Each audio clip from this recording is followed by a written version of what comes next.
आज की इस वीडियो में सीटेट एग्जाम को लेकर के 10 क्वेश्चन मैं फिर से अटेम्प्ट करने जा रहा हूं। 10 क्वेश्चन आपको सीटेट की दोनों परीक्षाओं, प्राइमरी के भी और जूनियर के, दोनों से रिलेट होते नजर आएंगे। आपको बेसिक से लेकर के उसके हाई लेवल तक, अर्थात प्राइमरी लेवल में किस तरह के क्वेश्चंस पूछे जा रहे हैं और जूनियर में कैसे पूछे जा रहे हैं, दोनों का यहाँ पर अप्रोच आपको दिखेगा। सब्जेक्टिव नेचर भी दिखेगा, अर्थात न्यूमेरिकल पैटर्न के जो क्वेश्चंस होते हैं वो भी आपको एक एक करके दिखेंगे, और साथ साथ जो पेडागॉजी बेस्ड होते हैं, शिक्षण से संबंधित सब प्रश्न होते हैं, उनको भी हम लोगों ने यहाँ पर कवर करने की कोशिश करी है। डेली की वीडियो में आपको इन 10 प्रश्नों से काफ़ी कॉन्फिडेंस आता होगा। आप रिलेट करते होंगे अपनी परीक्षा के पैटर्न को, नेचर को, उनके हिसाब से अपने कॉन्सेप्ट को स्ट्रॉन्ग करते होंगे और कॉन्फिडेंस आपके अंदर आता होगा। अगर आप इसको सीरियसली एक एक वीडियो को देखते जा रहे हैं, एक एक प्रश्न को अच्छे से तैयार करते जा रहे हैं, तो परीक्षा में आपको एक इंपॉर्टेंट यहाँ पर इनकी वैल्यू दिखेगी, ये श्योर है। तो आपको सभी प्रश्न तैयार करने हैं, उनके नोट्स बनाने हैं, उनको अच्छे से रिवाइज करना है और डेली की डेली इस कनेक्टिविटी में अपने आप को शामिल रखना है। अगर कोई कन्फ्यूजन रहा करे, कोई डाउट रहा करे, तो आप हमसे कह दिया करें, जिससे हम उस पर भी उसको भी वैल्यू करें और उस पर हम फिर से फोकस होकर के उस पर काम कर सकें और अच्छे आपको फीडबैक हम प्रोवाइड कर सकें। तो आज के सेशन में 10 सभी प्रश्नों को अच्छे से पढ़िए। एक एक करके मैं प्रश्नों को एक्सप्लेन करते जा रहा हूँ, न्यूमेरिकल सॉल्व करते जा रहा हूँ। जहाँ जरूरत पड़ेगी मैं अगर उससे रिलेट करता हुआ कोई बेसिक कॉन्सेप्ट होगा उसको भी एक्सप्लेन करूंगा। होप सो आपके लिए बेहतर होगा। तो आप शुरुआत करिए पहले प्रश्न से आज के इस सेशन को। पहला प्रश्न है कि गौरव ने स्टेशन ए से स्टेशन बी, मतलब 2 स्टेशन हैं, ए स्टेशन बी है, स्टेशन ए है, स्टेशन बी है, जिनके बीच की एक सर्टेन दूरी है, इसको तय किया। उसके बाद उसने बी से सी तक की दूरी जो एक सर्टेन है उसको भी तय किया। इसके बाद उसने सी से डी तक की भी दूरी है जो एक सर्टेन है उसको भी तय किया। दूरियां यहाँ पर किलोमीटर और मीटर में दी गई। तो मेजरमेंट यूनिट्स आपको अप्लाई करना आता ही है कि आपको पता है कि मीटर और किलोमीटर में क्या रिलेशंस होते हैं। आपको अच्छे से आइडिया है कि 1 किलोमीटर जो होता है वह 1000 मीटर के इक्वल होता है। हमारे पास कुल 4 स्टेशन हैं। स्टेशन ए है, स्टेशन बी है, स्टेशन सी है, स्टेशन डी है। यहाँ से यहाँ तक की दूरी, यहाँ से यहाँ तक की दूरी, यहाँ से यहाँ तक की दूरी किलोमीटर और मीटर में दी गई है। तो आपको यहाँ पर लिखना है किलोमीटर और यहाँ पे लिखना है मीटर। चलिए यहाँ पर लिखते हैं हम लोग। सबसे पहले 20 किलोमीटर है और 237 मीटर है। इसके बाद अगला देखिएगा, बी से सी की बात करा जाए तो 32 किलोमीटर है और 355 मीटर है। और फाइनली 43 किलोमीटर है 43, और यहाँ पर 458 मीटर है। सबको ऐड कर दीजिए तो आपको पता चल जाएगा कि गौरव ने पूरी यात्रा के दौरान कुल कितना लेंथ कवर किया, कितनी डिस्टेंसेस तय करी है। 7 5 12 8 20 होता है, कैरी 2, 3 2 5 5 10, 5 15 की 5 हासिल 1 होता है, 2 1 3 3 3 6 6 4 10 की 0 हासिल 1 होता है। और जो 1 हासिल है वो जाके यहाँ पे ऐड हो जाएगा। फर्स्ट ऑफ ऑल जो हासिल वहाँ से मिला सीधा सीधा यहाँ पे ऐड हो जाएगा। तो 3 1 4 4 2 6 हो जाएगा, 4 3 7 2 9 हो जाएगा। मतलब कुल मिला के अगर देखो तो 96 किलोमीटर और 50 मीटर है। यहाँ पर जब मैं कर ही रहा था तभी क्लियर हो गया था कि 50 है और 50 ऑप्शन में एक ही जगह पे है। और साथ साथ ये तो मीटर का पार्ट हो गया, लेकिन किलोमीटर का पार्ट आपने नोटिस किया कि 96 है। तो हम लोग लिख सकते हैं फ्रॉम ए टू डी जो टोटल डिस्टेंस है वो 96 किलोमीटर है और 50 मीटर है। तो this is the right solution. आप लोग प्लीज उतार लीजिए, सही आंसर है इसका। पूरा बहुत ज़्यादा ऐसे कोई एक्सप्लेनेशन की रिक्वायरमेंट इसमें थी नहीं, कैलकुलेशन पर फोकस होने की ज़रूरत थी। इसमें ऐसे प्रश्नों में हम केवल छोटे छोटे अपने कन्फ्यूजन्स की वजह से इन छोटे कैलकुलेशंस को मिस कर जाते हैं और एक आने वाले प्रश्न को भी हम स्किप कर देते हैं, भूल जाते हैं या गलत कर देते हैं। तो आपको ऐसी सावधानी बरतनी पड़ेगी इन तरह के प्रश्नों पे, खास करके कैलकुलेशन में। दूसरा क्वेश्चन आएगा, निम्नलिखित में कौन सा सही है। आपको फ्रैक्शंस के बारे में मैंने लगभग पिछले कई वीडियोस में आपको स्पष्ट किया है कि आपको अलग अलग फ्रैक्शंस दिए जाएंगे, आपको असेंडिंग डिसेंडिंग डिसाइड करना होगा। जैसे कोई एक फ्रैक्शन मान लीजिए ए है, वह बी से बड़ा है तो उसके बीच ऐसा सिंबल होता है। और अगर कोई छोटा है, इसका मतलब यहाँ पे ए बी से बड़ा है, बी ए से छोटा है। यहाँ पे कौन सा पैटर्न सही है, इसका मतलब असेंडिंग डिसेंडिंग आपको क्लियर होना चाहिए कि बढ़ते क्रम में फ्रैक्शंस, अच्छा सारे फ्रैक्शंस आप सारे ऑप्शंस में एक ही जैसे देखेंगे, पर उनके प्लेसेस अलग अलग हैं, उनके बीच का रिलेशन अलग अलग है।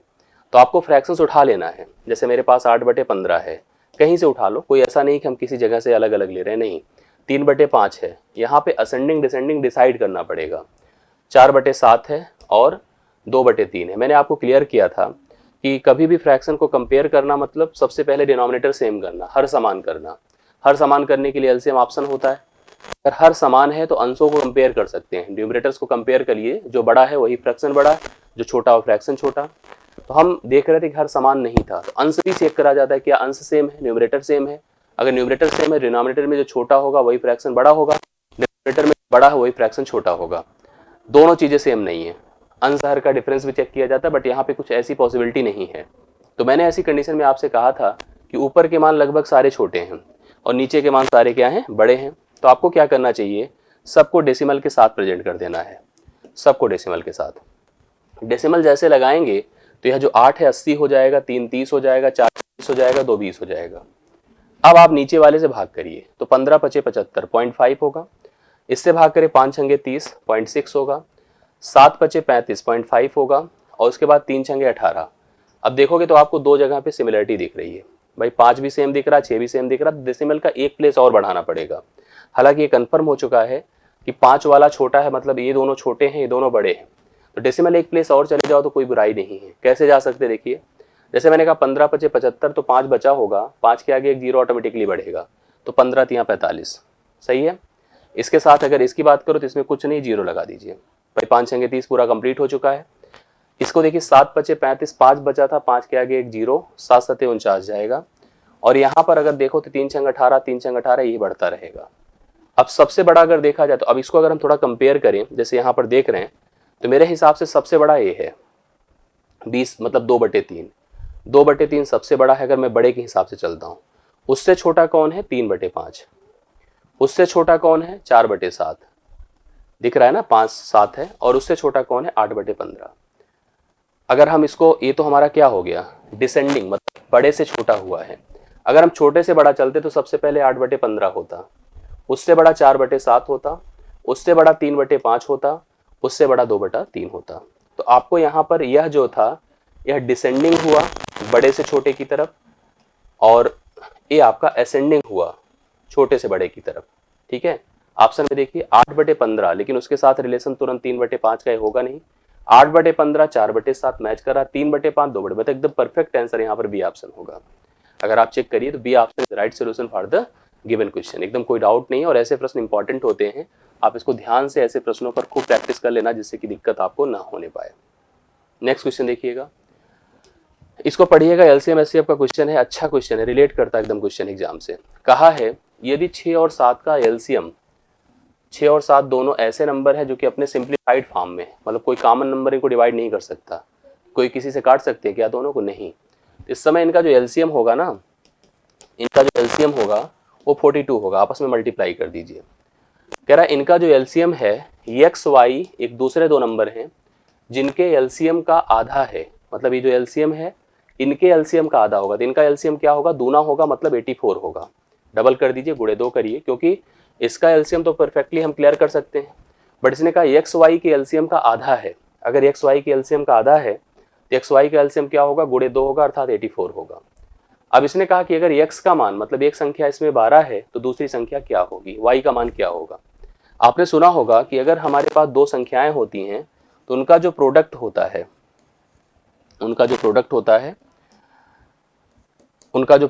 है, उनके लासा। अच्छा एक चीज और भी समझ लीजिए, जैसे मान लीजिए एक संख्या आपकी 12 है, एक संख्या 12 है, दूसरी संख्या हमें डिसाइड करनी कि कौन होगी। तो एलसीएम एक ऐसी संख्या होती है जो दोनों से कट जाती है। तो यहाँ पर क्या ऐसी स्थिति है, जैसे आप ऐसे सोचने की कोशिश करिए कि इसमें किससे किससे कट जाएगा। जैसे अगर देखो तो 6 से कटेगा, 6 हाँ बिल्कुल कट जाएगा 6 से, चलिए सही है। क्या या 24 से कटेगा? 24 से कटेगा? नहीं कटेगा। 24 दूना 48 नहीं कटेगा, छोड़ दीजिए। 18 से कटेगा? नहीं कटेगा। 7 से कटेगा? हाँ कट जाएगा। 6 से कट जाएगा, 7 से कट जाएगा। तो कौन हमारा मान हो सकता है? आप सोचिए कौन हमारा एलसीएम हो सकता है। जैसे 6 को लेके चलिए तो 12 और 6 का एलसीएम 12 ही होगा। अगर हम 6 को लेके चलेंगे तो 12 और 6 का एलसीएम 12 होगा, क्योंकि 12 दोनों से बड़ी है 6 और 12 में, और 12 कट जाएगी। 7 अगर हम ले लेते हैं इसकी जगह पर तो 12 सते 84 हो जाएगा। तो इसका राइट सोल्यूशन हो जाएगा डी ऑप्शन। तो डी ऑप्शन आप नोट करिएगा, डी ऑप्शन 12 सते 84 यहाँ पर इस प्रश्न के लिए करेक्ट हल माना जाएगा। ठीक है, ये हो गया आपका थर्ड। अब मैं बढ़ता हूँ फोर्थ पर। क्या है? स्कूल की एनएसएस इकाई में प्रत्येक जरूरतमंद बच्चों को 3/5 किलोग्राम चीनी देने का फैसला किया गया। एनएसएस इकाई में कहा गया कि सभी बच्चों को 3/4 अर्थात 1.25 किलोग्राम, लगभग एक 3 पैकेट बना दो तो 3/4 किलोग्राम होता है, इतनी चीनी देने का निर्णय लिया गया। एक प्रायोजक से उन्हें इस काम के लिए 28 सही, एक स्पॉन्सर आया और उसने कहा कि मैं 28 सही 1/2 किलोग्राम चीनी आपको देता हूँ, 28.5 किलोग्राम। कितने बच्चों को यह चीनी बांटी जा सकती है, कितने बच्चों को चीनी दी जा सकती है? टोटल अमाउंट चीनी का इतना है और जो पैकेट बन रहे हैं वो 3/4 किलोग्राम के हैं। तो कितने चीनी के पैकेट बन सकते हैं, यही बच्चों को डिस्ट्रीब्यूट किए जाएंगे। तो आपको इसको सबसे पहले मिस्र में है तो इम्प्रॉपर में लिखना पड़ेगा। 28 दूना 56 एक 57/2 और नीचे क्या है 3/4 है तो ऊपर 4 जाएगा नीचे 3 होगा। अब यही पैकेट संख्या है और यही बच्चों की संख्या है। 2 दूना 4 है, 3 19 बार हो गया, 19 दूना 38 है। 38 बच्चे होंगे या 38 पैकेट होंगे, तो पहला ऑप्शन इस क्वेश्चन के लिए राइट सोल्यूशन है। तो चौथा क्वेश्चन पहला ऑप्शन राइट सोल्यूशन आप नोट कर सकते हैं। ठीक है, तो पहला ऑप्शन ए ऑप्शन करेक्ट है सोल्यूशन।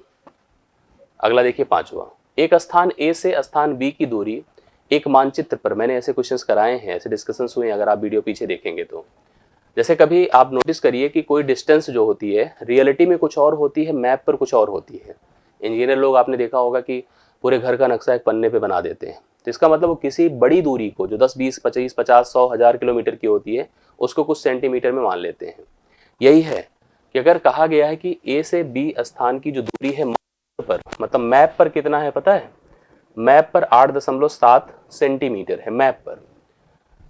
और क्या बोला है, यदि मानचित्र पर 1.5, रूल ये है कि जो मैप पर 1.5 सेंटीमीटर है और रियलिटी में मतलब जमीन पर भूमि पर 2 किलोमीटर के बराबर है। जब ये स्केल फैक्टर बनाया जा रहा था तो कहा गया था कि 2 किलोमीटर को 1.5 सेंटीमीटर की तरह प्रेजेंट करना।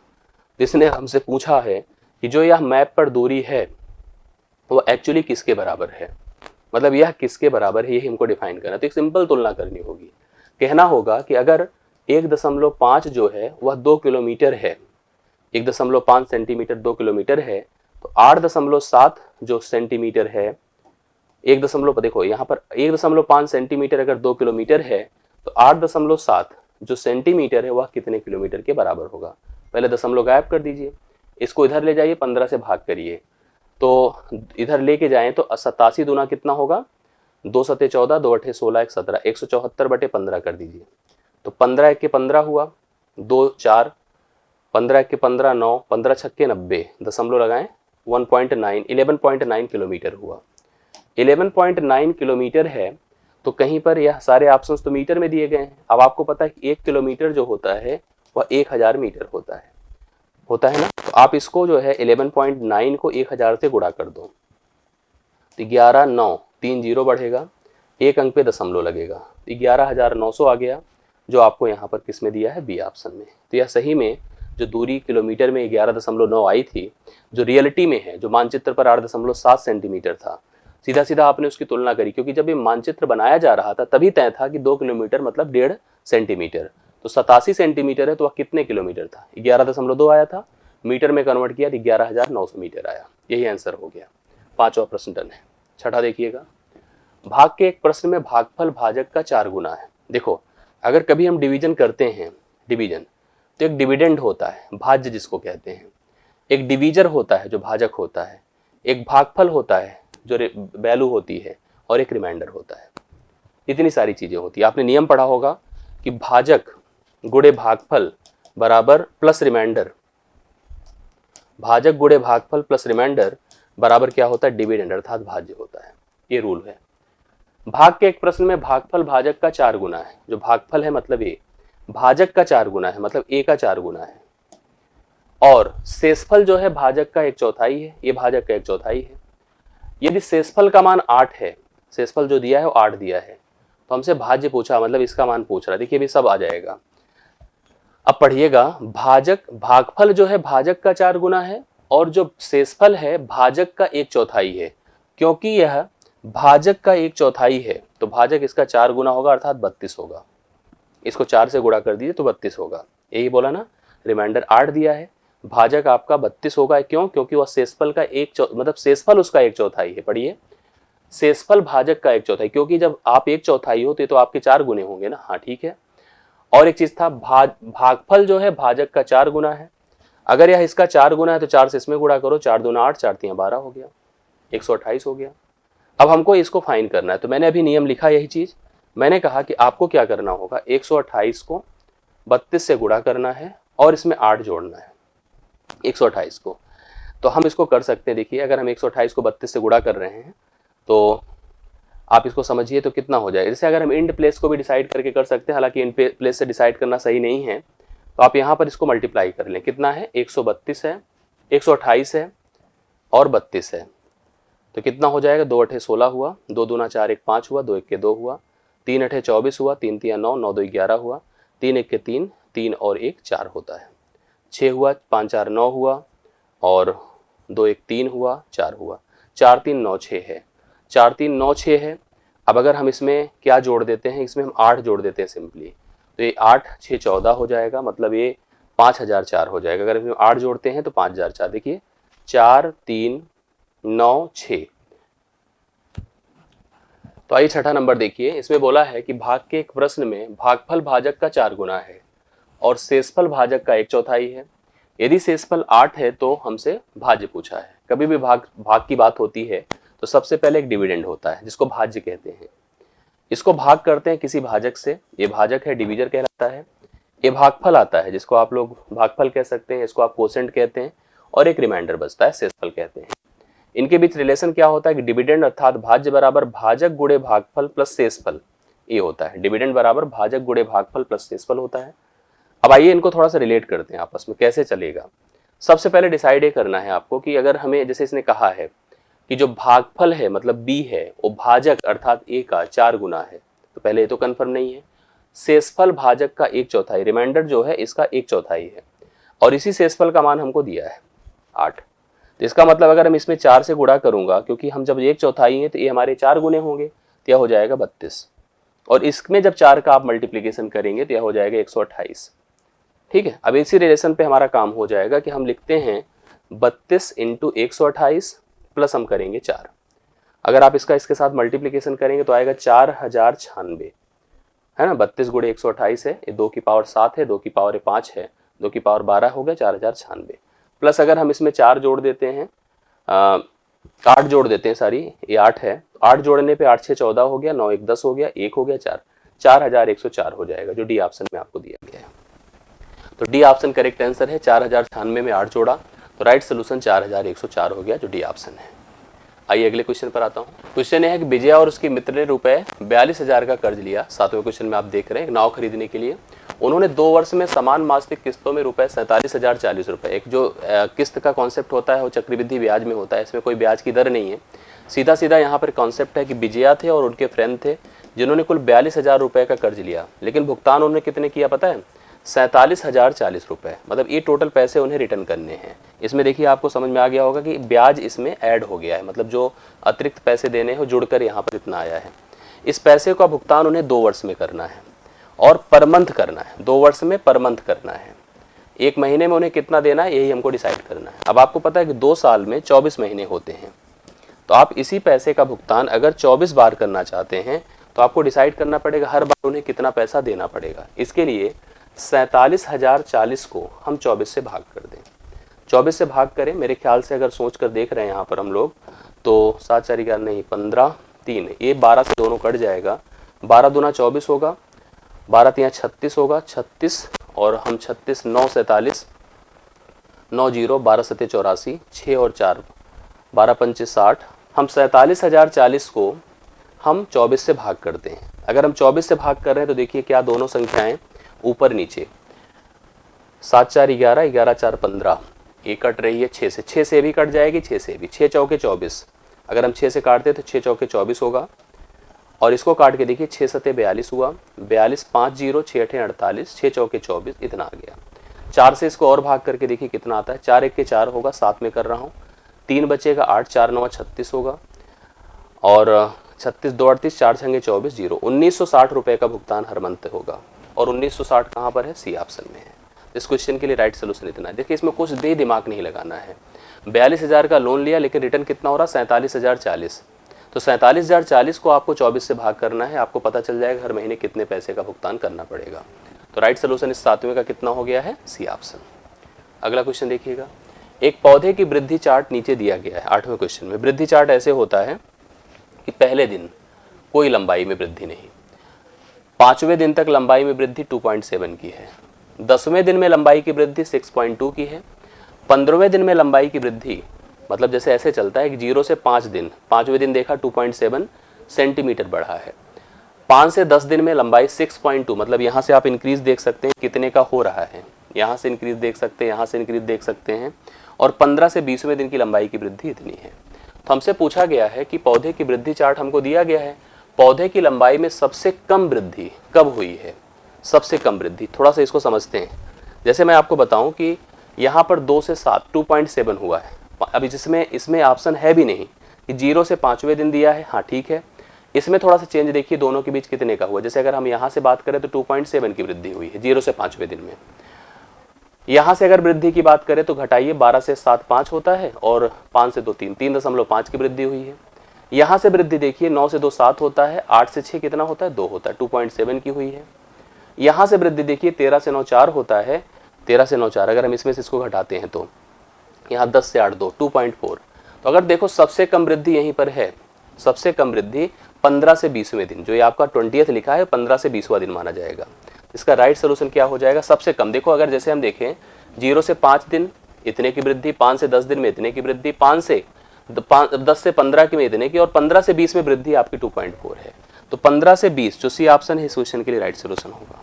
वृद्धि देखो ना कितना बढ़ गया, उस ड्यूरिंग उस गैप में कितना इंक्रीज हुआ है, यही इस क्वेश्चन का करेक्ट हल है। तो 8वां आपका क्लियर हो गया है। 9वां देखिए पेडागोजी का क्वेश्चन है, एक बार अच्छे से इसको पढ़िए क्या दिया है। निम्नलिखित में कौन सा संदर्भ आधारित गणित शिक्षण एवं अधिगम का सर्वाधिक उपयुक्त उदाहरण है। Which of the following is the most appropriate example contest based mathematics teaching and learning। कौन सा है, इसमें थोड़ा सा पढ़ते हैं। कक्षा में आयोजित गणित प्रश्नोत्तरी क्विज में विद्यार्थियों का भाग लेना। क्या अगर बच्चे अगर जितने भी क्विजेस होते हैं मैथमेटिक्स से रिलेट करते हैं उसमें भाग ले तो सबसे अच्छा एग्जाम्पल है, क्या ऐसा है। हालांकि ये चीज़ बढ़िया है, सही है कि अगर हम कहें कि जो बच्चे हैं वो आपके हर प्रकार के क्विजेस में, हर प्रकार के जितने भी मैथमेटिक्स से रिलेट करते वाले जितने भी पार्टिसिपेशन होते हैं वहाँ इन्वॉल्व है तो अच्छी बात है, लेकिन इसको हम उसका उपयुक्त उदाहरण नहीं कह सकते हैं। आगे देखिएगा, समूहों में काम करते हुए विद्यार्थियों को अपने घरों से लाए गए राशन के बिलों पर चर्चा एवं उनका विश्लेषण करना। अब देखिए जैसे इसको कहें, ये टोटल जैसे मैं भी आपको जब पढ़ाता हूँ तो मैं आपसे कहता हूँ कि आप अगर इतनी भी मैथ जानते हैं कि आप अपने घर के राशन दुकानदार से अपने डिस्कशंस, उनसे पैसे के लेन देन, अगर इस पर आप काम कर सकते हो, जो मैथ्स का सबसे बेसिक अप्रोच है आपकी रियल लाइफ से, अगर इतना आप कर लेते तो मैथमेटिक्स को आप इन्वॉल्व करें अपने जीवन में। वही चीज़ है कि अगर हम लोग बात करें कौन सा संदर्भ आधारित गणित शिक्षण एवं अधिगम का सबसे उपयुक्त उदाहरण अगर इसमें से देखा जाए तो अभी तक मुझे ये आपका क्लिक ही लग रहा है, बी ऑप्शन। विद्यार्थी पाठ्य पुस्तक में दिए गए इबारती सवालों, जो शब्द समस्या होती है, वर्ड्स प्रॉब्लम होती हैं, उनको हल कर रहे हैं। ये कोई उपयुक्त उदाहरण की बात नहीं हो रहा, ये तो एक आपकी प्रकार की लर्निंग है, प्रोसेस है। कक्षा में विद्यार्थी वीडियो देख रहे हैं और उस वीडियो में समझाए गए निर्देशों का अनुसरण कर रहे हैं, ये तो बिल्कुल नहीं हो सकता, इसको छोड़ दीजिए। तो बी को मैं राइट सोल्यूशन यहाँ पे ले चल रहा हूँ। तो बी को मानिए that is the best appropriate example for the contest based mathematical teachings and learning. ठीक है, इसके लिए हम बी को राइट सोल्यूशन मानेंगे। लास्ट क्वेश्चन है, आप इसको देख लीजिएगा, 10वां नंबर। गणित पाठ्यक्रम पाठ्यचर्चा रूपरेखा 2005 के अनुसार निम्नलिखित में कौन सा गणित के शिक्षण अधिगम को सुधारने, बेहतर बनाने के लिए दी गई सिफारिशों में से एक सिफारिश को निरूपित करता है। ये तो आपको लर्न करना पड़ता है, ये ऐसा अप्रोच है जिसको आप तुरंत डिसाइड नहीं कर सकते, इसको समझना पड़ेगा कि उस समय एक्चुअली किसको डिसाइड किया गया था। आकलन पद्धतियों को बदलना, जिसमें विद्यार्थियों को प्रतिक्रियात्मक ज्ञान के स्थान पर गणितीकरण योग्यताओं की परख हो, मतलब वो क्वेश्चन आंसर ना करके मैथमेटिकल अप्रोच उनके अंदर डेवलप्ड हो। यह उस समय जो नेशनल पॉलिसी थी एजुकेशन की 2005, उसमें गणित को या गणित शिक्षण अधिगम को सुधारने का सबसे जो मेन यहाँ पर आकलन था वो आपका पहले ऑप्शन में आपको दिख रहा है। बाकी भी हैं, शिक्षकों को प्रशिक्षित करना ताकि वो विद्यार्थियों को गणित ओलंपियाड में बेहतर प्रदर्शन के लिए सहायता कर सकें। गणित पाठ्यक्रम पुस्तक के साथ साथ विद्यार्थियों को अभ्यास पुस्तिकाओं में अध्ययन या अभ्यास करने के लिए प्रोत्साहित करें। गणित को लोकप्रिय करने के लिए ध्यान फोकस युवाओं को रोजगार पाने की योग्यता बढ़ाने पर स्थानांतरित करें। तो इसके लिए पहला ऑप्शन ही आपके लिए राइट सोल्यूशन बन रहा है। होप सो आपको ये 10 प्रश्न अच्छे लगे होंगे। इसको रिवाइज करिए, तैयार करिए। आशा करता हूँ कि आपको ये काम आएगा, आप इसमें अपनी लर्निंग को, अपनी तैयारी को और बेहतर बना सकते हैं। तो मेरी सी जो है आज के इस सेशन में मैं इस वीडियो को यहाँ पर क्लोज कर रहा हूँ। अगली वीडियो फिर से आपको मिलती रहेगी, तो डेली कनेक्टिविटी के लिए आप जुड़े रहें और आगे पढ़ते रहें और समझते रहें। तो आज के लिए इतना ही। अगर आपको कोई डिस्कशंस करने हैं तो आप कमेंट प्रेषित कर सकते हैं। बहुत बहुत धन्यवाद। Thank you so much.